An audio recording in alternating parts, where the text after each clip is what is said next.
Hello and welcome to Colourful with the Post-Truth Apocalypse. I'm Ben, as always. I'm hanging out with Mike. Hello. Claire. Hey. And Pete. Hello. This week is a movie episode. We're talking about the 1976 film The Network.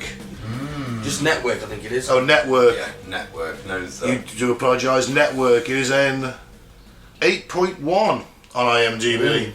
They were generous.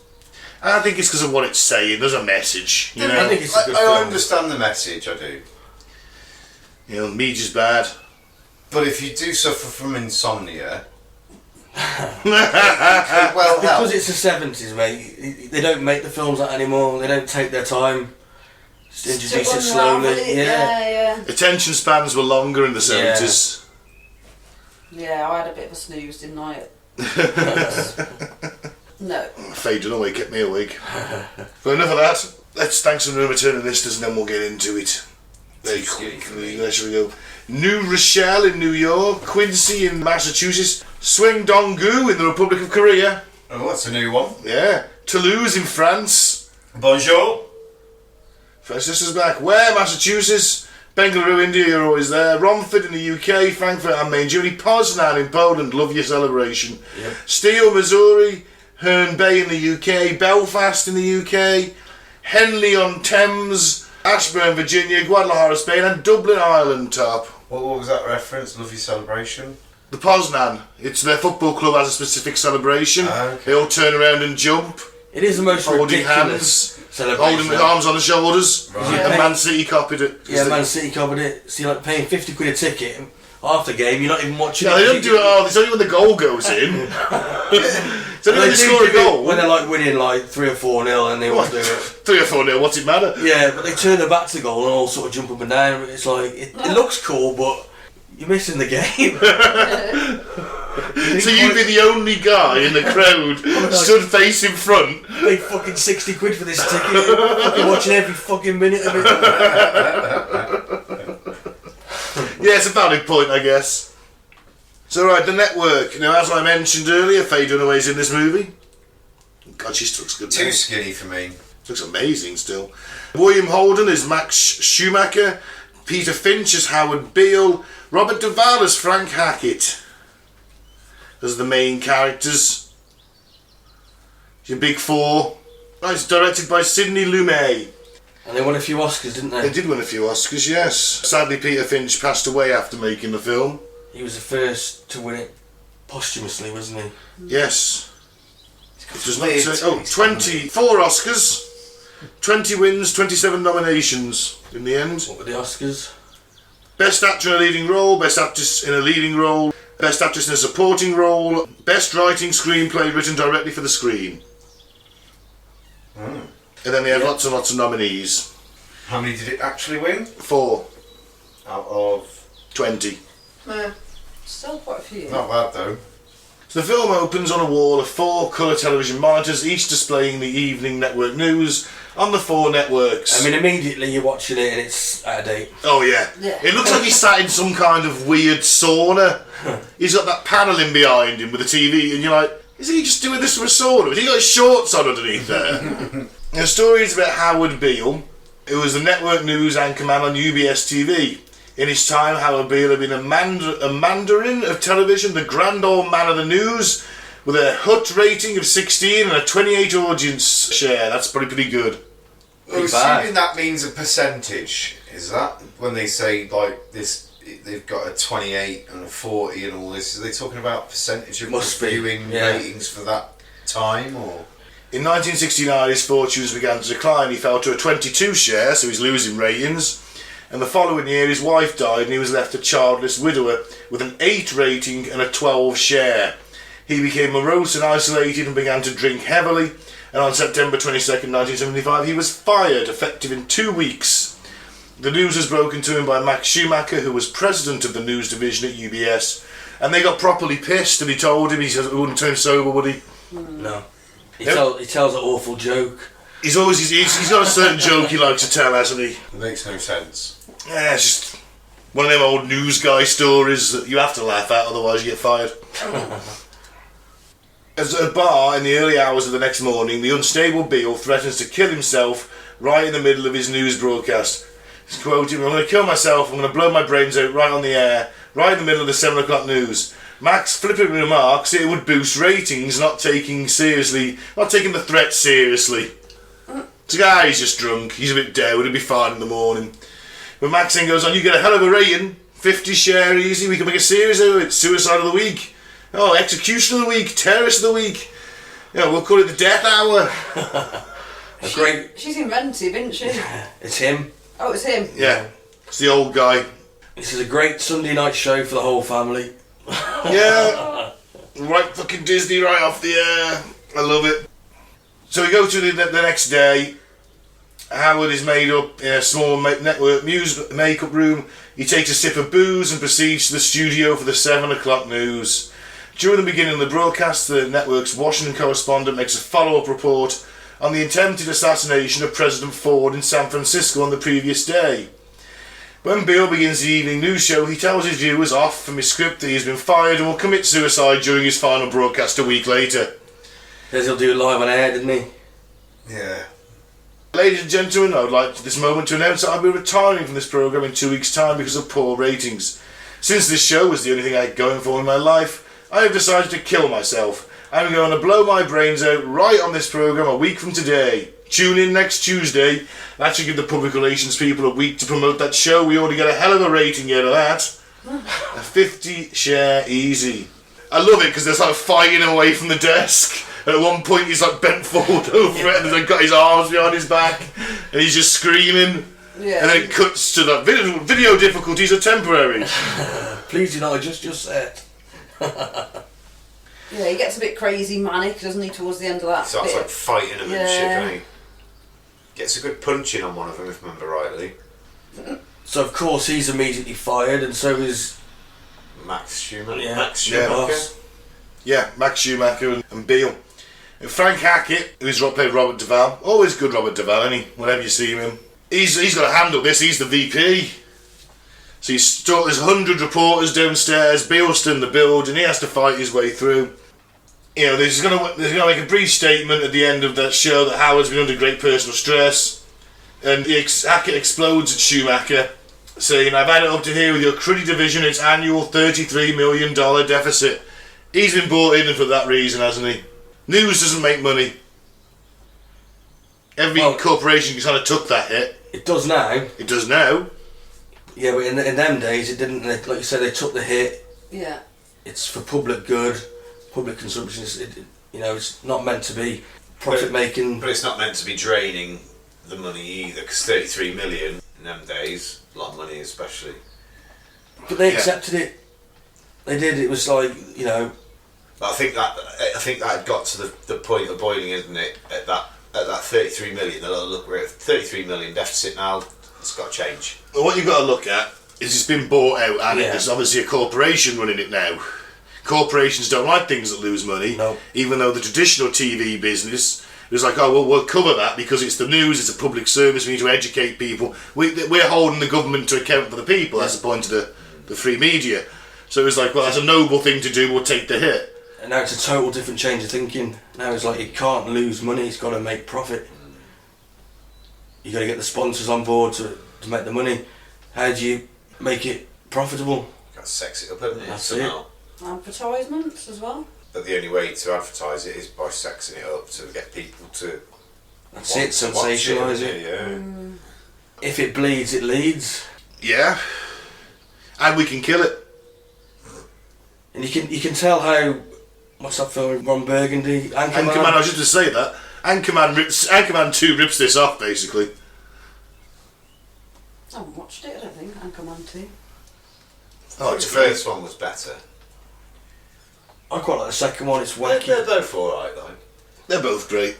The bit with the shark in the middle kind of derails the movie a bit for me, yeah. They're just typical Will Ferrell movies, aren't they? That's it really with them.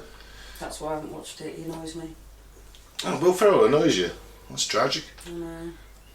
But fucking Ron Robert Snyder's I alright. think he annoys a lot of women. To be fair, I know a lot of women that don't like Will Ferrell. I think. I hate Well, him, I think he's. especially in Elf. I think he's a man. I think men tend to like him more than women. I could be wrong on that. I just know quite a few women that don't like him. Fair enough. Now, the next day in the projection room, Schumacher meets casually dressed Bill Heron from the West Coast Special Programs Department and the new VP of Programming, Diana Christensen, played by Faye Dunaway. They're watching a screen of a film. It's a documentary, depicts a black woman in a panel discussion from the David Susskind show with other urban guerrilla types.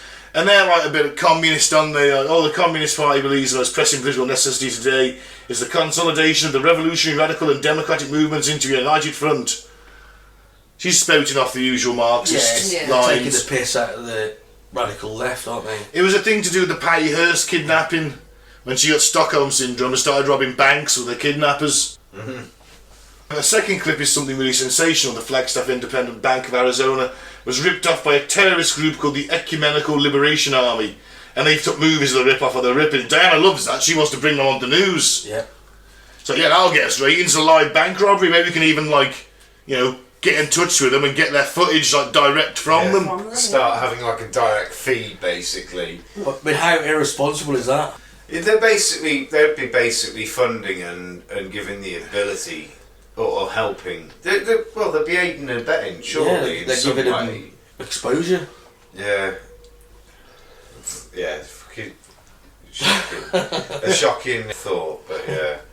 But it's no different to us, our media, going out filming the war in Afghanistan. That's it, with the Taliban chopping the heads off. It's no different, really. That's is it. I thought they recorded that themselves and then sent it out to us. Well, yeah, but they had their own media teams, didn't they? That would do that. That would be their job. They'd be like the propaganda media teams and things. Well, they like didn't have to show it, did they? So it boils down to. No.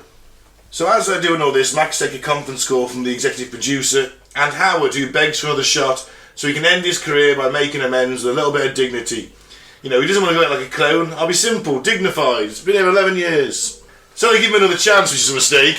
Let's face it. Why do they give him a chance? They give him the chance just to say goodbye, don't they? It's like, because he's been fired, he's accepted that, but they're giving him a quick, brief stint just to say his goodbye, dignified, isn't he? Yeah, that's what he says when he goes on the news. Good evening. Today is Wednesday, September the 24th, and this is my last broadcast. Yesterday I announced on this programme that I was going to commit public suicide. Admittedly, an act of madness. Well, I'll tell you what happened. I just ran out of bullshit.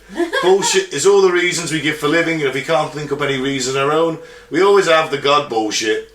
I don't know why the hell we're going through all this pointless pain, humiliation, decay, so there better be someone somewhere who does know.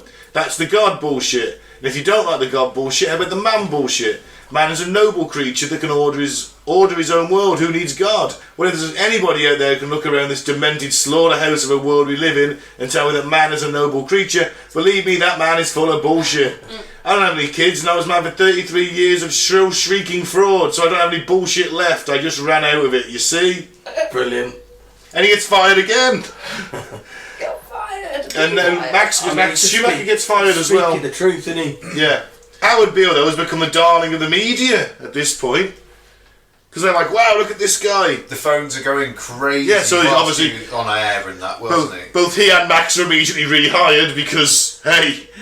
They hadn't even left the building, basically. They got fired, and then within 10 minutes they were like, oh, actually, hold on, come back a minute, because these phones are going wild. That's it. Howard speaks behind a crushing tide of cameras phone in his last broadcast. He says, every day, 5 weeks a day for 15 years I've been sitting behind that desk. The dispassionate pundit reporting with seemly detachment the daily parade of lunacies that constitute the news, and just once I wanted to say what I really felt. Diana watches that and she's like, I like it. This is Faye Dunaway's character. Yes. She's the driving force about sort of keeping him on now, isn't she? Well, of course, because she's noticed a bump in the viewing figures. She sees him and she says this to Hackett, the VP.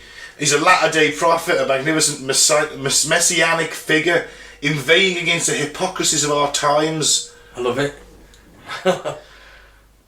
Yeah, but it's still like sad, and that's where I think that Howard's. He's kind of a hypocrite in a way. Go on. Well, he's been fired, and he's had a shit time in his personal life, and maybe he shouldn't have been fired. But his job is to get ratings, and if he's not getting ratings, then they're within their rights. But say I'm going to kill myself to, I've run out of bullshit to get like, it's almost like he's been. Think of it in wrestling terms, right? Oh God! If a character's not doing well, that character goes away for a bit, and if they decide to keep him, they reinvent him. They'll give him a new name, a new look, new gimmick, Yeah. and that's kind of what they're doing to Howard. He's the mad prophet now, and he's just buying into it because that's all he's got left in his life. But he's still taking that corporate shilling that he's just said was full of bullshit. Yeah, but he's taking a corporate shilling, but he's telling the truth. He's telling their truth. No, he's telling the truth. He's telling his truth. He's Look telling at the his world. truth. But It is fucking But crazy. they're not going to let him go bullshit. too mad with it, are they? As we see. What do you want about them? Let them go fucking wild. They do for a bit. Yeah. By the end of the film, they're not. That's because he changes his tune. We'll get into that. Yeah. later. Let's go to Howard's. Max, to be fair, thinks Howard's mentally ill and shouldn't be doing it. He's like, you're having a breakdown, do not go on the air tonight. He's like, no, I'm fine. Doesn't he think he's been hearing voices and sort of being told? He's speaking to God. That's it. That's where it's sort of like, I was just like, oh dear. He has a vision, doesn't he, at night? He wakes up in the middle of the night, basically, and he's like, you see him lying there in his bed, like, almost like he's communicating with somebody, and then there's nobody there, obviously, and then obviously he then reiterates the conversation he had, basically, doesn't he, the night before from this. Yeah. And so basically Max goes to Diana, they faded away, and says, like, look, if you're going to turn this into a freak show, you can have my resignation. She then manages to turn that around and ends up seducing a married man. Married for 25 years. And just ends up seducing, even though she says, I've had a schoolgirl crush on you. Saw you speak when I was at university. And he just goes, yep, okay. I've liked you for years, basically, yeah. Married for 25 years? 25 years, yeah. And that's couple all of it kids. took? That was all it took. He's like, what? She's like 20. That'll do. She's like 25. Bang. He must be 70 if he's going to be getting on a bit. I'd say she was, what, in her mid-30s? She was in her 30s, Yeah. wasn't she? I'd say she was 20. No, not 20. She's early college. Mid-30s, I'd say. He's got to be getting on for He's going to be pushing 70. He's well in his 60s easily. He's got, late 50s at the least. yeah. I mean, I know that the prophet People that she looked says... older, didn't they, back in the day? Forgive me. He said that she'd have an affair with a middle-aged, craggy old man. That's right. A gypsy woman told her. But he's a lot older than middle-aged, isn't he? Yeah. Let's face it. He's very craggy, though, isn't he? He's very craggy. He's got Very that craggy. bit right. Max proposes the next news broadcasting will be straight news because he's killing the whole screwball angry prophet thing. Howard, however, believes he has been inspired by a shrill, sibilant, faceless voice that awakened him from sleep and gave him a mission on television to tell the people the truth. Max thinks he's having a breakdown. And Howard says, no, this is not a psychotic episode, this is a cleansing moment of clarity. I am imbued, Max, I am imbued with some special spirit. It's not a religious feeling at all. It is a shocking eruption of great electrical energy. I feel vivid and flashing as if suddenly I have been plugged into some great electromagnetic field.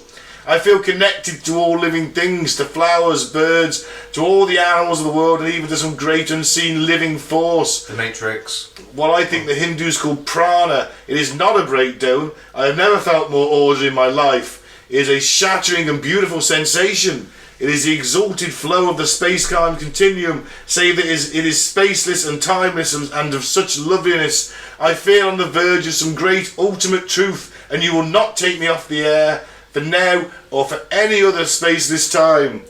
Sounds like he's having a breakdown to me. Oh, he's reached enlightenment. Sounds fucking amazing, doesn't it? Yeah, but he probably hasn't reached enlightenment. Why not? What, he's just lying in the bed and he's awoken from his sleep by the Buddha? How are we to know what enlightenment is? We're not enlightened. Well, what the Buddhists Well put. say is enlightenment. That fucking wind's picking up, isn't it, guys? If you can hear it, I'm afraid we're getting another storm. So you might hear it in the background. tree might fall down and or we'll all get killed, but we'll be alright. We'll try and carry on film. There is such a thing as spontaneous enlightenment. They say it can happen to some people just instantaneously. Whenever, however, whenever. So it's like a bolt from the blue, You don't have isn't to be doing a trance or praying or anything. No. Just happens. It can just happen, yeah, there's such a thing apparently. Wait! Hold on! You feeling? Hold on! I'm seeing like a... No, you're not. there's like a face, but there's no face. I can see a head, but there's no head there. Yeah, he's talking to me. Okay, right. It's all clear now, guys. Right, great. Pete's the new Messiah, fantastic. It's all clear. I've just had one. Fuck me. I see what you're saying, yeah. Yeah, I believe now. What's that giant floating head? Pete's full of shit. Well, he definitely believes something's happened to him. Yeah. He's having a mental breakdown. He's off the booze. Could be that, yeah. See, that's a good point. If he was heavily on the booze, this is just detox for him. That's what's happening to him, and in detox he's having hallucinations. There's people that say they have this ayahuasca trip, isn't it, and everything becomes clear in their life. And they see a cosmic jester. Yeah, perhaps something like that's happened to him somehow. You think someone spiked his drink? Maybe. Nah. Had a bit of DMT, woken himself up. Well, Max Schumacher gets called into the office in the morning by Hackett, and he says Scotland ratings have skyrocketed, affiliates are calling, and fan mail is piling up. The son of a bitch is a hit, god damn it, over 2,000 phone calls, and at this minute over 14,000 telegrams. The response is sensational. We've even got an editorial in the New York Times. So, Because he asks everybody to send a telegram, doesn't he? that's later on. So that's after his first rant. Oh, right. That was after he's really mad. Oh, really mad. Max is still not happy. He still thinks they're treating Howard like a circus freak. Yep. So he walks towards work. He's wearing a brown overcoat over his pyjamas. It's crazy. He's walking in the rain in his pyjamas. He just gets up and goes, doesn't he? Well, he was taken back. I didn't even know if he was due on. He was taken back to Max's house. He was taken back to Max's house because he passed out, didn't he? Whilst he was having like some rant. And he was just like caught in the moment, and then he passed out at the end of the rant, didn't he? And then Max's wife. It was his wife, wasn't it? Yeah, because this was before the affair came out and things, wasn't it? Yeah, before he tells her. Yeah, and she's only on they screen. took him home, didn't they? She's only on screen for 5 minutes. Yes. Then she won an Oscar for it. Mad, isn't It's the it? shortest time in wasn't it? Mad, that. Screen time, yeah. It shows the impact that she made as... I think it was the heartfelt performance of when she found out. That did it for her, didn't it? But yeah, so they take him back to their place, don't they? Because they're worried about him. He's passed out, so they stick him on his couch. Then he wakes up, it's pissing down rain, and he just gets up in his pyjamas, doesn't he? Puts his Mac on and fucks off. I don't even know if he's meant to be there. It never made that clear. He just turned up and was like, I've got stuff to say. No, they do say they take him back, didn't they? Yeah. To Max's. And it was just at the time of his... Would it have been his show? He gets the show, yeah. This is you're the mad TV prophet now. Because he walks all the way to where they record, doesn't he? He does the first one in his desk, doesn't he? Yeah, but when then he gets the big stage show in his pyjamas, he just walks off, doesn't he? Walks all the way to the station in his pyjamas, walks into the station, and he says, "I must make my witness." That's right. And whoever was on air at the time just kind of gets pushed off the seat, and they sit him down, soaking wet sock fucking in his pyjamas, basically, looking like a madman, completely. And he goes and he delivers the nation's battle cry. Oh, I love this. And this is probably my favourite speech of the film, to be fair. This is famous. This is the only bit in the film that I recognise. Yeah. Because I've heard it.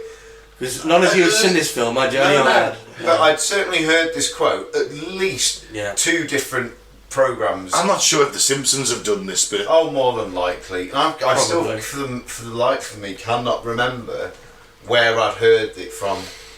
Yeah, but now you know where it's from now. Yeah, you understand the context of it all. So the network executives track the responses as he launches into his rage-filled monologue. I don't have to tell you things are bad. Everybody knows things are bad. It's a depression. Everybody's out of work or scared or losing their job.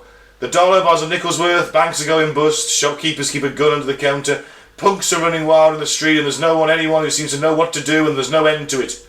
We know the air is unfit to breathe and our food is unfit to eat, and we sit watching our TVs while some local newscaster tells us today that we had 15 homicides and 63 violent crimes, as if that's the way it's supposed to be. We know things are bad, worse than bad. They're crazy, and it's like everything everywhere is going crazy, so we just don't go out anymore. We sit in the house, and slowly the world we are living in is getting smaller, and all we say is, please, at least just leave us alone in our living rooms. Let me have my toaster, my TV, and my steel-belted radials, and I won't say anything. Just leave us alone. Well, I'm not going to leave you alone. I want you to get mad. I don't want you to protest. I don't want you to riot. I don't want you to write to your congressman, because I know I wouldn't know what to tell you to write. I don't know what to do with the depression and the inflation and the Russians and the crime in the street. All I know is that first you've got to get mad. You've got to say, I'm a human being, goddammit, life has value. So I want you to get up now. I want all of you to get up out of your chairs. I want you to get up right now and go out the window. Open it and stick your head out and yell, I'm as mad as hell and I'm not going to take this anymore. I want you to get up right now. Sit up, go to your windows, open them and stick your head out and yell, I'm as mad as hell and I'm not going to take this anymore. Things have got to change, but first you've got to get mad. You've got to say, I'm mad as hell and I'm not going to take this anymore.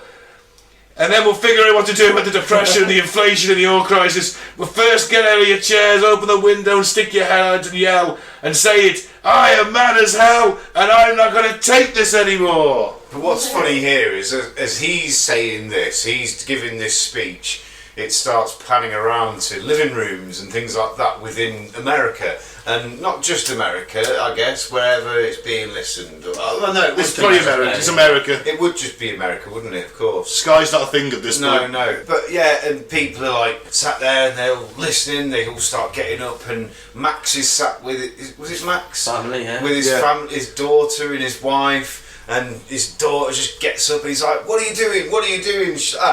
I'm going to the window and I want to hear if anybody else is shouting, kind of thing. And then she opens the window. But then before you know it, like everyone, like every street, half the street, every street, like you could hear at least 2 or 3 people, and then it starts growing and growing, and everyone's just shouting out the window. It's quite funny. Yeah, it's a brilliant speech as well, that Ben. Yeah. Thank you. I've channeled him. I had a vision. He's been sat fucking practicing that, hasn't he? Nope. Just, you know. He lies like a cheap Russian watch. You leave my Rolex ski out of this.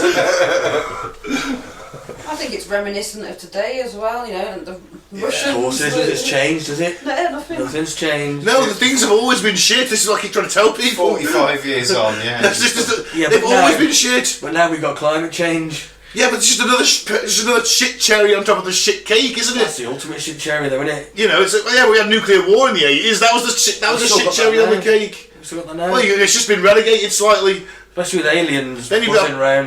You got alien war coming next. That's the shit cherry on the shit cake. I don't want to fight an alien war. You are. They're going to give you an exosuit. Too old, I've got a bad knee. I'm too out of shape. Sorry, exosuit. That's what the. I don't be vaporised. I just want one of the loaders from Aliens. They'll put me in the forlorn hope, won't they? Give me one of them loaders from Aliens. Need more than that. Nah, I'll be alright. We're gonna lose. I've got a couple of iron bars. One of those ones in Edge of Tomorrow. That's what you'll have. That's what they've been working on that stuff for years, mate. It's probably come from crashed alien technology. Yeah, we're not going to get that, are we? Of course they will. Everyone will have one. Conscripts, the proper army will have that. We'll just have a black armour and a knife. That we've made out of a fallen piece of steel. Yeah, it's just a jagged bit of steel that we found somewhere. It's my machete, what are you on about? I sharpened it on the curve. That's all we'll have. No, I mean, at Edge of Tomorrow, everyone will have the exosuits because it makes anyone into an instant soldier, doesn't Too it? expensive. They'll be mass producing that shit by this point. Not if the aliens are bombing them. How do you know they haven't been mass producing them for years? Well, let's hope so. We're fucked otherwise.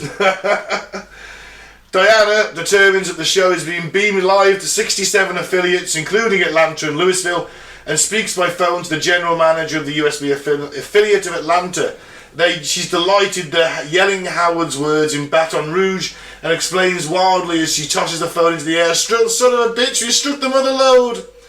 That's all she cares about, isn't it? Yeah. Doesn't care about his welfare or how ridiculous pantomime it is, all she cares about is them numbers. She doesn't even care what he's saying, does she? No. Yeah, but the funny thing is, the pantomime of it is nothing compared to what it becomes very shortly. Yeah. Because at the minute, he is still sat in a newsroom. It's a normal old newsroom. He's got the fucking news. He's got his sauna behind him. He's got the news sign behind him, kind of thing, and he's sat at a desk. Simple as that. Roll 5 minutes into the future. Yeah. And then we've got a podium, a raised stage. He's got a studio audience. And it's not just him anymore, is it, either? No, we've got an occultist who's predicting stuff. Just turned the news into a circus. It's turned it into a proper weirdo show. It's almost like a game show, freak show kind of thing, the way it... With Septic Peg. Yeah, Yeah. Septic Peg. What, who was the other guy? There was a couple of people. Skeletons in the closet. Whatever that That's was. right, it was about revealing dirty secrets, wasn't it? Oh, that could work. That would work over here. I mean, you know, it's so politicians, prophetic, it's- this yeah. film, isn't it? Look at Yeah. what our news has become. Well, it's like they had the vision of what it was becoming. Yep. Simple as. And it was all because of that change from wanting the news to make profit. And I think that's the And only then, thing I of course, enjoyed. they're then beholden to the advertisers that advertise on the news. Lockheed Martin, they're not going to talk shit about them. This is what I enjoyed Big about Pharma. the film. I found that I thought you said pig farmer then. it What's a pig became farmer got to do with anything? but that's what I liked Big about pig it. farmers. Big pig farmer. Sorry, people. It's alright, no? Sorry. Ben distracted us with My deafness. But no, that's what I liked about the film, the fact that it's all pretty relevant to how it's turned out. Yeah. And yeah, they're not far wrong at all, really. And Alex Jones is not far away from what Howard Beale becomes, is it? No. Well, Okay, he's not on the news, but he had a big platform for a long time. Certainly did. We cut to where now to Diana, and she's interested. She's speaking with the representation of what they call the Ecumenical Liberation Army, and she's trying to cut a deal with them. Basically, I want your footage. I'm going to do a show on you. You know, we're getting your message out. Here's some money. We'll pay you. 30 to 50 million people. and if you're trying to get a picture of, what are they called? Ecumenical. Ecumenical Liberation Them people. Army. They're like, picture something out of the film The Warriors, like one of the gangs out there. That's essentially what it is. Well, the great Ahmed Khan, the leader, he's got like an 18th century hussar shaka on for some reason. Yeah. You know, they all look mad as fuck, don't they? But I tell you what, He's got a brilliant voice though. I will tell you what, they don't mind taking that corporate shilling a bit. They soon betray their communist principles there, don't they? Very It's much so. another truth, isn't it? Money corrupts everything. Yep. So many truth bombs in this film, isn't there? Yep. Let's go to the next show. The network news hour has been enlarged to increase the audience share by including in its format a fortune teller, a yellow journalist, a gossip columnist, and Beale, who is billed as the mad prophet of the airwaves. Alex Jones. Sybil the soothsayer, That's it. That's it. Jim Webbing, and it's the M's Truth Department, Miss Mata Hari and her Skeletons in the Closet, and another segment of Vox Populi, was that Truth of the People? In Latin, I think, maybe. And starring the mad prophet of the airways, Howard Beale. And he comes on stage, he's got a black suit, white shirt, black tie. There's like a messianic figure in front of a colourful stained glass window, making her out to be like fucking prophet. Yeah. He's basically televangelism. Did you mention that fucking turd Pat Robinson died? We did. Thank God for that. Did we? Mm-hmm. When did we mention that? Last week. Last week. Who's he? Briefly. He was a very prominent televangelist who actually ran for president. He would have turned America into like the Taliban, basically, if he'd have got in. This is where he lost me, really, because at first I was just like, oh, he's talking some truth, he's, you Okay. know. But then when it went all sort of, It went a bit televangelist. It went a yeah, I bit- was just like a bit biblical and sort of like you know. I think that was just them trying to manipulate it. Right, okay. Although he But then he does passed say out he's every seen time. God, doesn't he? Face of good. No, actually, he said he hasn't seen God. No, he said that himself, didn't Yeah. he? Yeah. He says it later on, after he has that meeting with the big boss. That's when he says he's seen the face of God. So he was speaking to him in the bedroom then. It wasn't God. His own head. Most likely. Yeah. An angel, a demon. Aliens. His imagination. Imagination. A succubus was blowing him at the same time. That wouldn't be the worst, I So suppose. the network have turned him into this religious prophet now, Yeah, it's almost like a televangelist, basically, isn't he? because they know it'll sell. I'll read to you his next Oh, please do, yeah. rant. Edward George Ruddy died today. Edward George Ruddy was the chairman of the board of the Union Broadcasting System, and he died at 11 o'clock this morning of a heart condition, and woe is us, we're in a lot of trouble. So a rich little man with white hair died. And what does that have to do with the price of rice, right? And why is that woe to us? Because you people and 62 million other Americans are listening to me right now. Because less than 3% of you people read books. Because less than 15% of you read newspapers. Because the only truth you know is what you get over this tube. Right now, there is a whole entire generation that never knew anything that didn't come out of this tube. How true is that? Very true. Even more so now. Well, that's changed to social media now, though, hasn't It's it? become YouTube now, Yeah. isn't it? If it's Yeah. not on YouTube, kids nowadays That's don't have it. a fucking clue, do they? It's Yeah. Facebook, it's YouTube, Yeah. it's Twitter, TikTok. TikTok. It's changed, yeah. It's the Changed a television. little, the medium's changed a little bit, but it's true as ever, though. Channels are now fighting against the internet constantly, aren't they? Yeah. Well, they're all becoming the internet. Oh, yeah. That's what they're doing now, isn't it? Yeah. Live streaming, every fucking network's got it now. And, and YouTube have now sort of rigged the, what do you call it? Algorithms, so that they take you to the, what they call it, proper news sources, they call it. Like Fox News and all that. They include Fox News in it. Does it include the Daily Mail? I don't know about the Daily Mail. I doubt that one, yeah. Yeah, me too. Well, to continue quoting Harold, this tube is the gospel, the ultimate revelation. This tube can make or break presidents, popes, prime ministers. This tube is the most awesome goddamn force in the whole godless world. And woe is us if it ever falls into the hands of the wrong people. And that's woe is us that Edward George Ruddy died. Because this company is now in the hands of CCA, the Communication Corporation of America. There's a new chairman of the board, a man called Frank Hackett, sitting in Mr. Ruddy's office on the 20th floor. And when the 12th largest company in the world controls the most awesome goddamn propaganda force in the whole godless world, who knows what shit will be peddled for truth on this network. So you listen to me. Listen to me. Television is not the truth. Television is a goddamned amusement park. Television is a circus, a carnival, a travelling troupe of acrobats, storytellers, dancers, singers, jugglers, sideshow freaks, lion tamers and football players. We're in the boredom killing business, so if you want the truth, go to God. Go to your gurus. Go to yourselves, because that's the only place you're ever going to find any real truth. But man, you're never going to get any truth from us. We'll tell you anything you want to hear. We lie like hell. We'll tell you that Kojak always gets the killer and no one ever gets cancer in Archie Bunker's house. And no matter how much trouble the hero is in, don't worry. Just look at your watch. By the end of the hour, he's going to win. We'll tell you any shit you want to hear.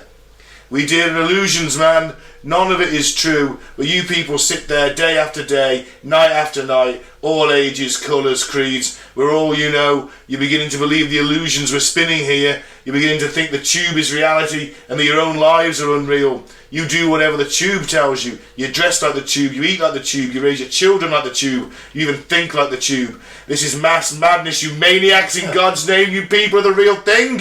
We are not, we are the illusion. So turn off your television sets, turn them off now, turn them off now, turn them off now and leave them off. Turn them off right in the middle of this sentence. I am speaking to you now, turn them off. And then he collapses to the floor. Presumably because he spoke too fast and can't get his breath. And the crowd start clapping and...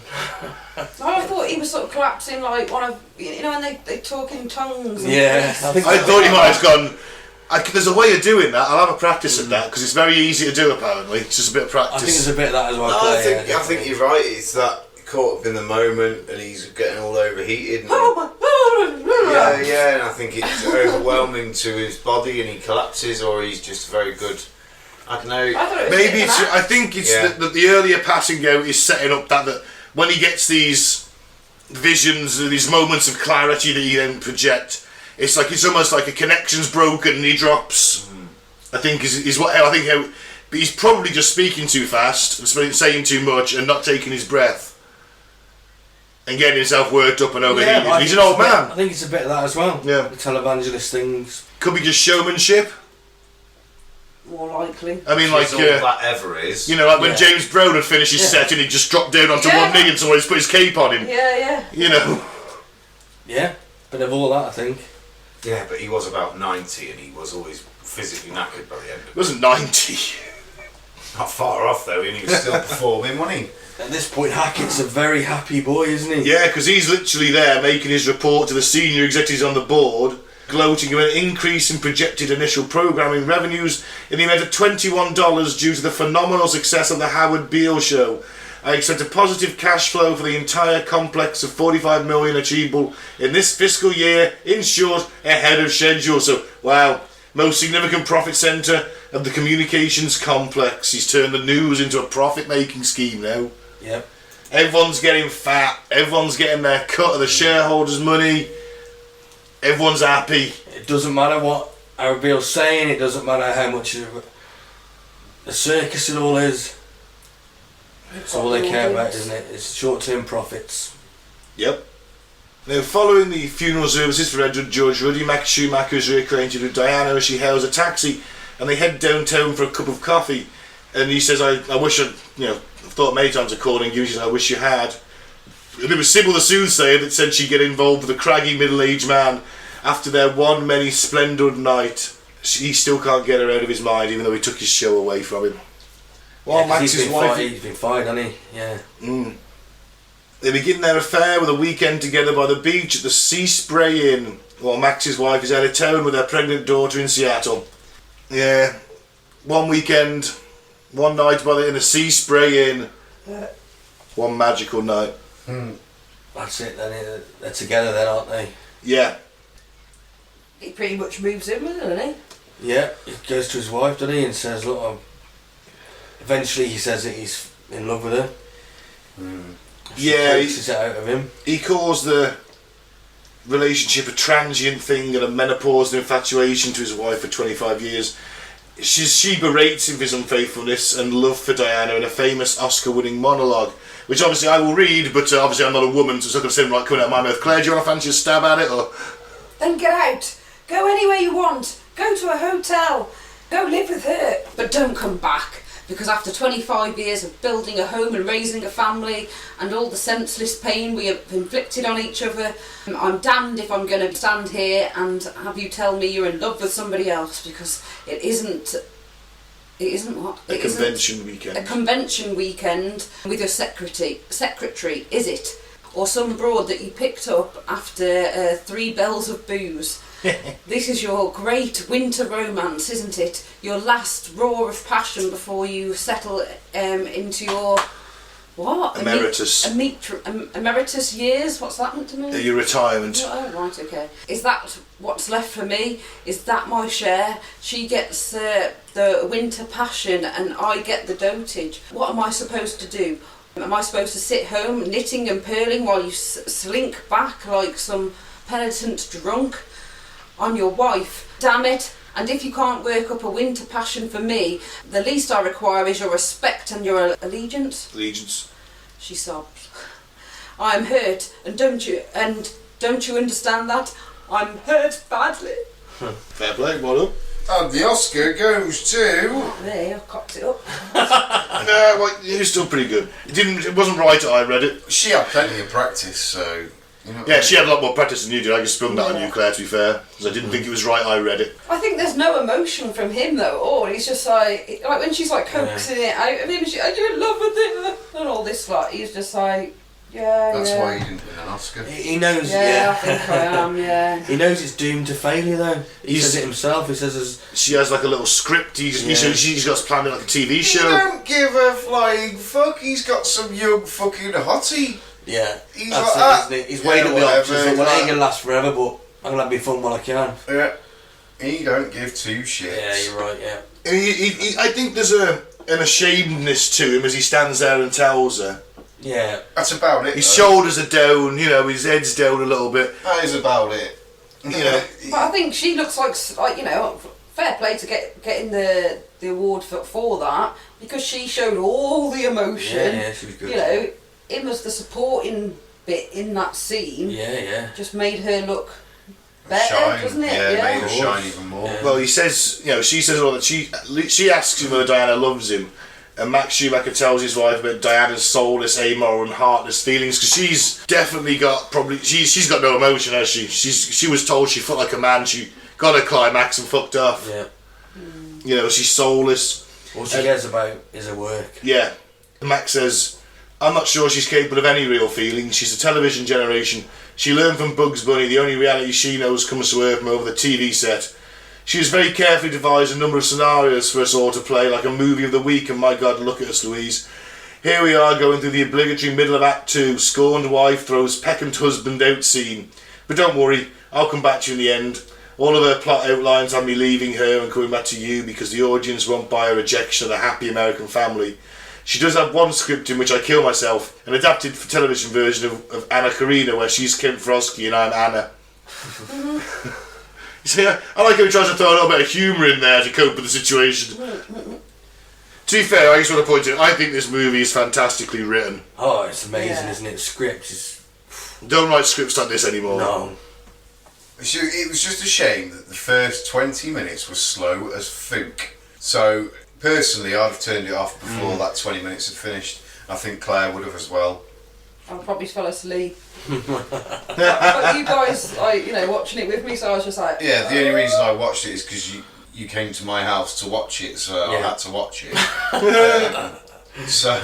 But no, I would have never chosen to watch No. it. But once I got into it and it got to like this stage of it, I was watching it. You invested in it that point. Yeah. I wasn't enjoying it, but I wasn't not enjoying it.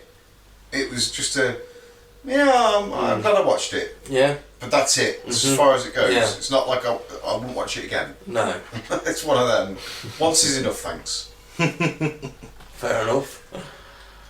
Is one of the most film's outrageous scenes in the farmhouse of the Ecumenical Liberation Army. Lawyers and agents are discussing legalese contracts regarding their interpretations of production fees with the great Ahmed Khan and Laureen, That's who's a one brilliant of scene. the, who's one of the she's like the number 2, isn't she? You got Lance Henriksen. Yes. He's in the room. He Yeah. doesn't speak, but he's like one of the lawyers or something. They're just basically just discussing their fees, and Lauren refuses to lower her distribution charges. When Mary Ann Gifford and Loreen are embroiled in an argument and Gifford yells, "You fucking fascist," Khan fires his pistol into the air to silence both of them and says, "Man, give her the fucking overhead clause."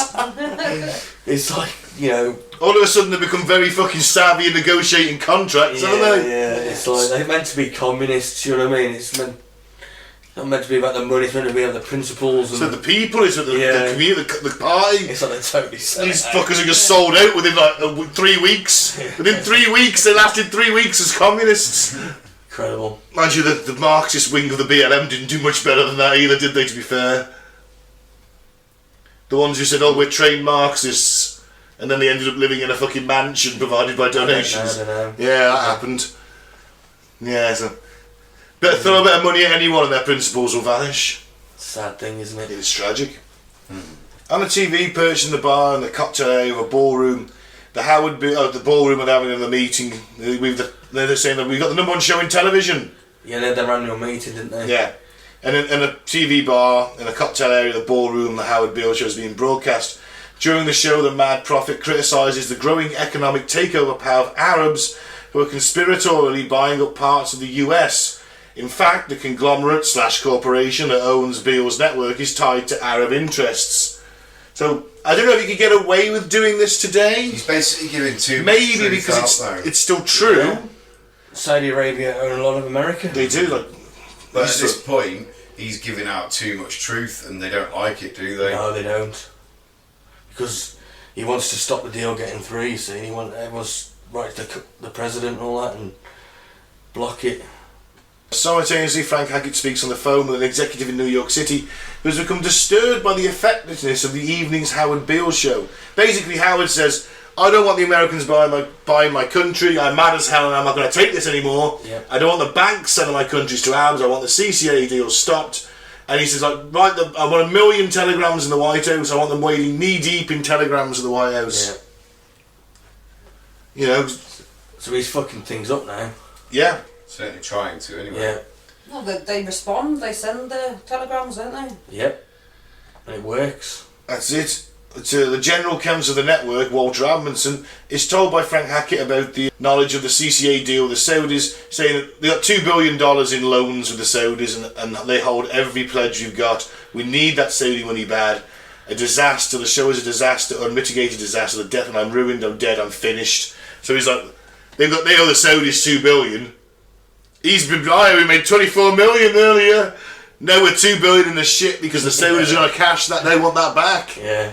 Because he's just gone on stage and said, What? Don't want the Saudis out in the news? don't want the Saudis out in the news, don't want them owning this company. They're buying our country. Ain't going to happen now, and you're 2 billion in debt to a Saudi oil baron. And now his show is #1 show on television. So what do you do? What can you do? You've got the #1 show on TV, but you've also got a bunch of very pissed off wealthy Arabs. And Hackett wants him fired, he wants him gone. He says he's going to impale the son of a bitch with a sharp stick through the heart. I'll strangle him with a sash cord. I'll take out a contract on him, I'll hire professional killers. Hackett and Beale are summoned back to New York on a red-eye flight to meet with Jensen, the UBS chairman of the board, in the CCA building the next morning. And Howard, who's a bit mad, accompanies Hackett up the stairs, crying out with his arms upraised, "The final revelation is at hand! I have seen the shattering fulgurations of ultimate clarity. The light is impending and I bear witness to the light." He says, I'm as mad as a hatter. I'm as mad as a hatter. But the problem is the all-consummate corporate pitchman and business magnate Arthur Jensen summons Beale into his imposing conference room called Valhalla. Well, that's quite imposing. He says to him, "They say I can sell anything. I'd like to try and sell something to you." Jensen devastates Beale with an evangelical lecture, a hypnotic, spellbinding, convincing, godlike, oratorical speech, mocking Beale's own style. Yeah, so the brilliant speech. "You have meddled with the primal forces of nature, Mr. Beale, and I won't have it. Is that clear? You think you may have merely stopped a business deal. That is not the case. The Arabs have taken billions of dollars out of this country, and now they must put it back. It is ebb and flow, tidal gravity. It is ecological balance. You're an old man who thinks in terms of nations and peoples. There are no nations, there are no people, there are no Russians, and there are no Arabs, there are no third worlds, there is no West. There is only holistic system of systems, one vast and amain, interwoven, interacting, multivariant, multinational domination of dollars, petrodollars, electrodollars, multi-dollars, Reichsmarks, Rins, rubles, pounds and shekels. It is the international system of currency which determines the totality of life on this planet. That is the natural order of things today. That is the atomic and subatomic and galactic structure of things today. And you have meddled with the primal forces of nature, and you will atone." He pauses for a moment and speaks normally with a question to Beale, but then continues.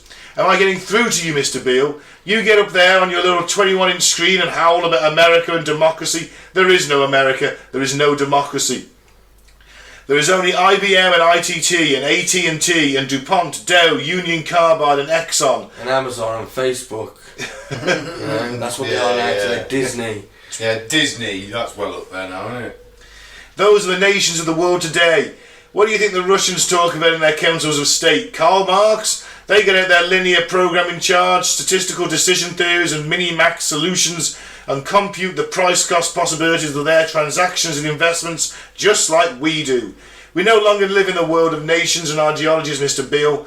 The world is a college of corporations, inexorably determined by the immutable bylaws of business. The world is a business, Mr. Beale. It has since man crawled out of the slime, and our children will live, Mr. Beale, to see the perfect world in which there's no war or famine, oppression or brutality. One vast and ecumenical holding company for whom all men will work to serve a common profit, in which all men will hold a sterile stock. All necessities provided, all anxieties tranquilized, all boredom amused, and I've chosen you to preach this evangel, Mr. Beale." So he's like, what all he wants, isn't that like slightly communist? Everyone's got a share in the company. A little bit. It's still about profit though, isn't it? Well, yeah, but It everything. sounds horrific. Can you It sounds imagine? terrible. If say it was just Amazon, that's a great example. Amazon owned everything. We all work for Amazon. That would be shat. They're terrible They can employers. set the wages whatever they want. Yeah. No competition. We've got to buy Amazon goods. That's all we can buy. It'll Yeah. happen, mate. That kind of thing will happen, whether it's Amazon or whoever. It will happen. God, imagine if Disney owned the world and we would have to wear Mickey Mouse ears all the time. We know it is. There are no countries now that they are owned by corporations. They make the laws, they make the decisions now. Especially in America, it's completely owned by the oligarchy. It's owned by corporations who own politicians, isn't it? Yeah, billionaires, who own companies. You know, you want to dump your waste in the town's drinking water. You know, you stick the congressman on the board of the company and explain how it's going to cost you millions if you have to use that shitty water instead of the good water. Or you can't dump your waste wherever you want to dump it. It's going to cost you money. Well, he's seeing the profits of that company now. So it's in his vested interest to make himself wealthy. What was the car company in Flint, Michigan. Michigan? I believe, I could be wrong. Ford? I think it might be GM. GM? One of the two. It's one of the big Diverted the water, American didn't they? boys. Diverted the water. Yeah. Give the town the polluted water and took the good water for themselves. To clean the cars because the cars were getting rusty and the shit water. Now all the kids have got lead poisoning. Yeah. But it's a bit like the film Don't Look Up. Yes. The rich guy, the tech genius in that. Yeah. Turns out he's got power over the president. That's it. Yeah. You know what I mean? Of course they have. That's the world we live in. Another truth bomb. When Beale asks why me, Jensen replies, because you're on television, dummy. 60 million people watch you every night of the week, Monday through Friday. And Beale says, I've seen the face of God. You might just be right, Mr. Beale. He's like, I'm God. Yeah. I'm God in your world. I'm telling And you God what in to this say world, now. he is. He is. He's one of the gods, one of the titans. Now, terrified, Beale is pressurised and forced by Jensen to start preaching about dehumanisation and the death of democracy. He returns to the airwaves to preach Jensen's corporate tooth, championing corporate rather than individual human rights. This is where his speech changes then, isn't it? Yeah. Last night, I got up here and I asked you people to stand up and fight for your heritage, and you did. It was beautiful. 6 million telegrams were received at the White House. The Arab takeover of CCA has been stopped. The people spoke, the people won. It was a raging eruption of democracy, but I think that was it, fellas. That sort of thing is not likely to happen again. Because at the bottom of all our terrified souls, we all know that democracy is a dying giant, a sick, dying, decaying political concept, writhing in its final pain. I don't mean the United States is finished as a world power. The United States is the richest and the most powerful and the most advanced country in the world, light years ahead of any other country. And I don't mean the communists are going to take over the world, because the communists are deader than we are. Again, another one that you predicted. What is finished is the idea that this great country is dedicated to the freedom and flourishing of every individual in it. It's the individual that's finished. It's a single solitary human being that's finished. It's every single one of you out there that's finished, because this is no longer a nation of independent individuals. It's a nation of some 200 odd million transistorized, deodorized, wiser than white, steel-belted bodies, totally unnecessary as a human being and as replaceable as piston rods. Well, the time has come to say, is dehumanization just a bad word? Whether it's good or bad, that's what it is. That's what it is. So, the whole world is becoming humanoid, creatures that look human but aren't. The whole world, not just us. We're just the most advanced in the country, so we're getting it there first. The whole world's people are going mass-produced, programmed, numbered, insensate things. The problem is, after that little speech, It turns out the American public don't want to be... they don't want to hear that. No. No. They're not interested in that. They like what we were saying before. Stand up against the rich and the Yeah. powerful. Now it's like the rich and the powerful have said to their bad prophet, Yeah. now you're just enter your soulless herd. Your point, what's the point? They already own everything, they've won. Don't fight it. Yeah. Tragic. So they're panicking now because the ratings are going down. They are. They're plummeting. I was saying, they've plummeted very quickly. They certainly have. And then It's still at 11 points after the first week because he's just going on stage doing the corporate line. and the Liberation Army, or whatever they're called, they're panicking now because his ratings are dragging theirs down. They're losing all their... Well, anyone affiliated with them, Yeah. that's it now. They're getting dragged through the mud. Yeah, at this point Max and Diana split up, it's over, it's finished, they've had their whirlwind romance, he Yeah. leaves, he goes back to his wife. Yep, he tells her that she's an empty person and Your madness, sensitive to joy. everything you touch dies with you, but not me, not as long as I can feel pleasure and pain and love. And it's a happy ending. Wayward husband comes to his senses, returns to his wife with whom he's established a long and sustaining love. Heartless young woman left alone in her Arctic desolation.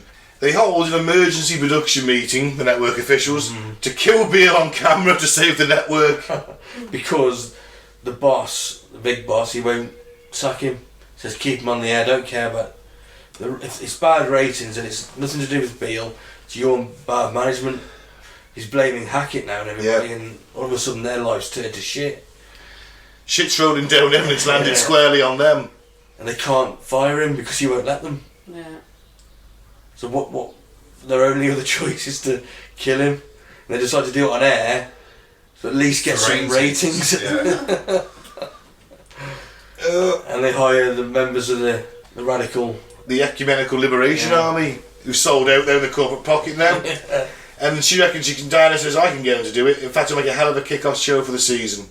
As they conspire together to commit a capital crime by killing the son of a bitch, a long line of waiting audience members parade into the building to the show. In the final shocking scene after the Howard Beale segment is introduced, the news anchor is gunned down by two revolutionary radicals in the audience who have been hired by the network to do away with him. I'm pretty sure one of them's Tim Robbins.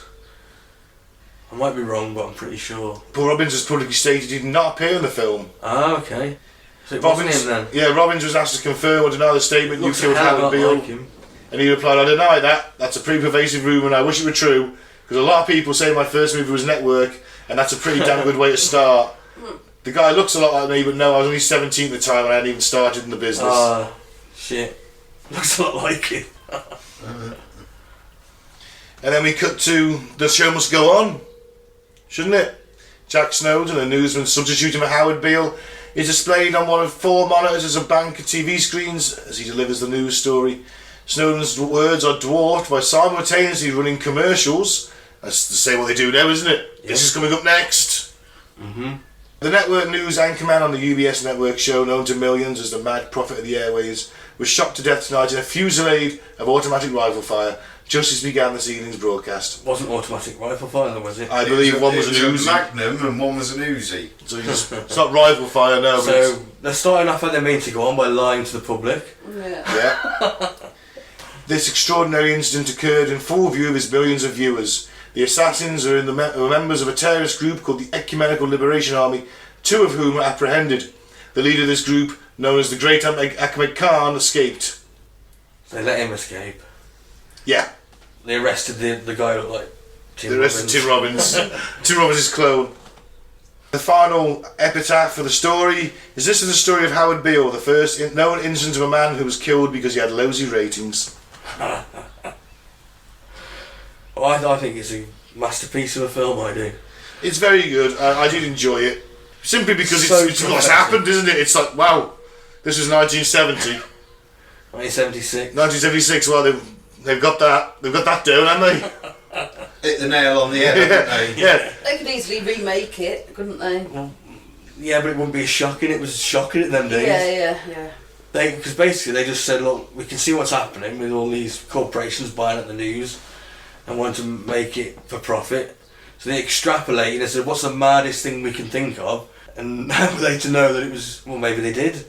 I do think Trump's presidency, there's a lot of things within this film kind of sounded like what's been going on with his presidency. Yeah. Like the impeachments that he's been going through when he rallied the troops to essentially raid fucking the Capitol bloody building and things like that.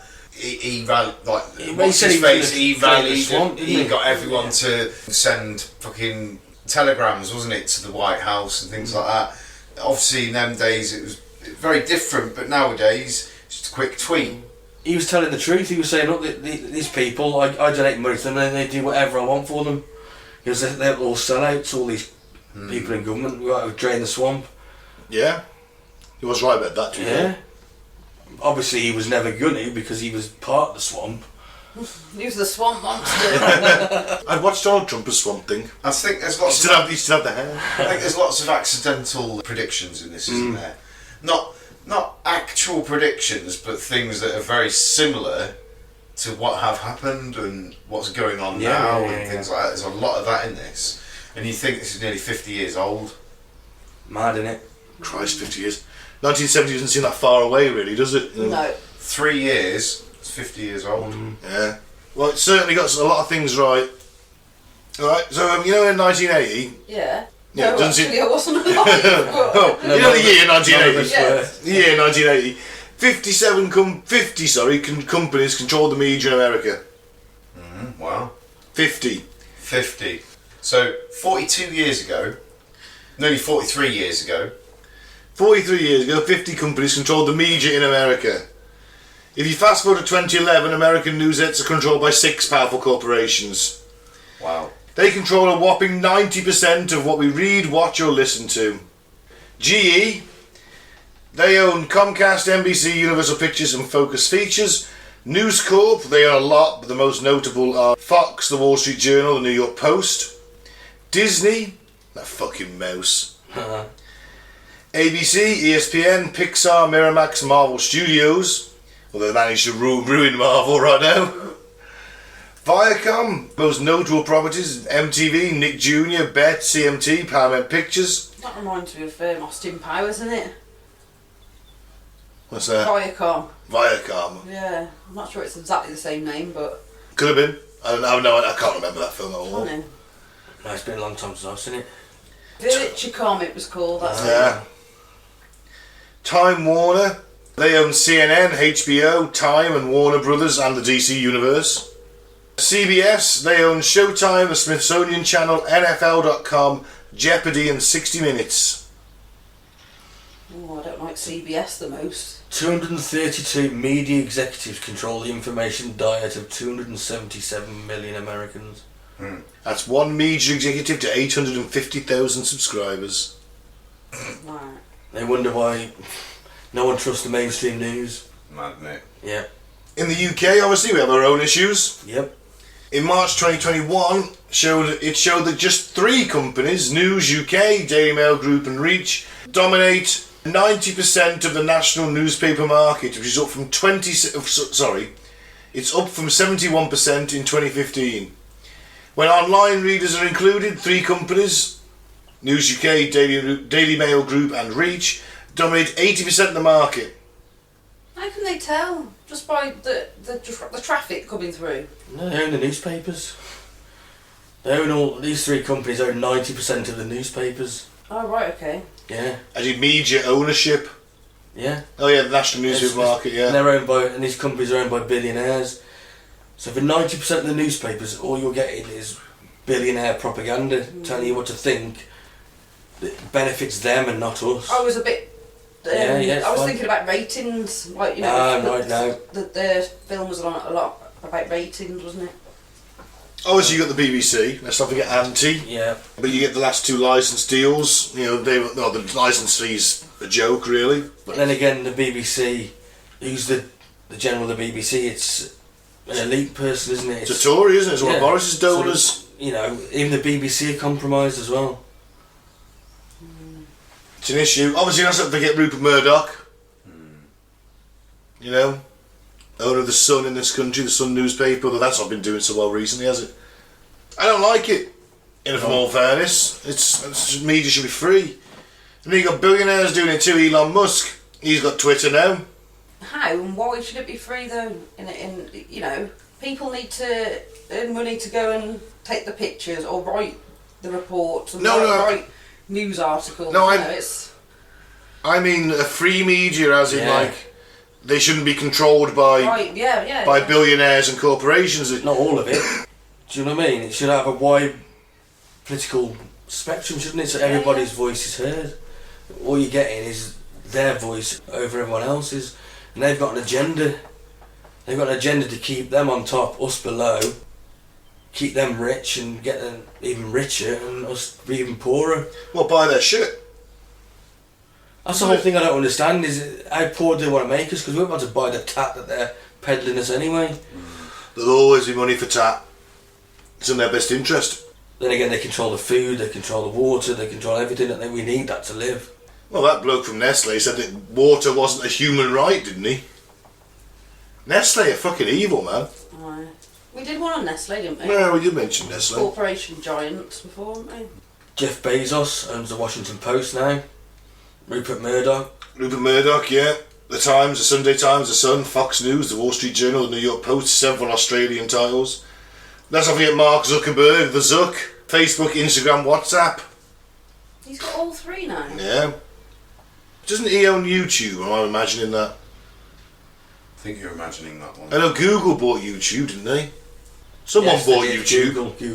Google. You got the devs. Fuck me, he's a Russian oligarch and former KGB spy. Yep. He owns the Novaya Gazeta, which is obviously a Russian paper, the Evening Standard and the Independent. He bought the Standard for £1 and bought the Independent for £1. The Independent. He's owned by a former KGB spy. How funny is that? It's mad, isn't it? The Independent being owned by a KGB spy. How did he buy it for £1? Must have been skint. What, the paper was skinned? Yeah. So They're all losing money now, aren't they? Yeah, newspapers are a dying medium. Yeah. yeah. When was They the keep last them time going because it's propaganda still. And the BBC and all the other news channels, where do they lead from? They lead from the papers, don't they? Yeah. What's in the papers? Starts off at the local level, filters up to the big boys, and the BBC will piggyback on it. Lord Rothmere owns the Daily Mail, Mail on Sunday, Metro and the Eye.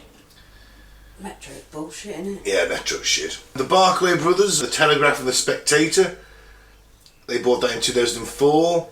Billionaire Consortium owns The Economist. Billionaire family from Italy, Anginelli.